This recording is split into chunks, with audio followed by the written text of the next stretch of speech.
Praise the lord. ప్రభు అయిన యేసుక్రీస్తు వారు ఈరోజు మనకు అందిస్తున్నటువంటి వాగ్దానం ఏవేలు 3వ అధ్యాయం 9వ వచనం. యుద్ధము ప్రతిష్ఠించుడి, యోధులందరూ సిద్ధపడి రావాలను. యూదా శత్రువులకు శిక్ష తప్పదని యెహోవా చెప్పడం. ఆ రోజుల్లో ఆ సమయంలో యూదాను యెరూషలేమును నేను తిరిగి తీసుకొని వస్తాను. రాజ్యాలన్నిటినీ కూడా నేను సమావేశపరుస్తాను.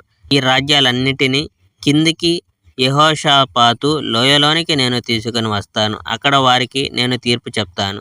ఆ రాజ్యాలు నా ఇశ్రాయేలు ప్రజలను చెదరగొట్టాయి. వారు ఇతర రాజ్యాల్లో జీవించేలా వారు వారిని బలవంత పెట్టారు కనుక ఆ రాజ్యాలను శిక్షిస్తాను.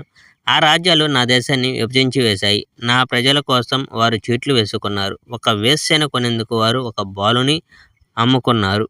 మరియు తాగడానికి ద్రాక్ష మద్యం కొనేందుకు వారు ఒక బాలికను అమ్ముకున్నారు.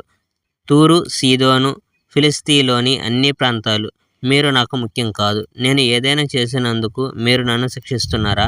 మీరు నన్ను శిక్షిస్తున్నారని తెలుస్తుండవచ్చు, కానీ త్వరలో నేను మిమ్మల్ని శిక్షిస్తాను.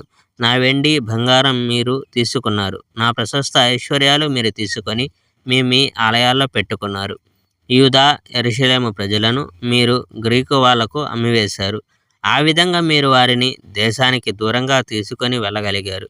మీరు నా ప్రజలను అంత దూర స్థలానికి పంపించి వేశారు, కానీ నేను వారిని వెనుకకు తీసుకొని వస్తాను మరియు మీరు చేసిన దాన్ని నేను మిమ్మల్ని శిక్షిస్తాను.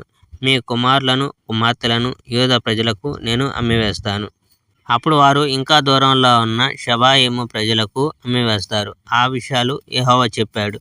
Praise the Lord. May God bless our India.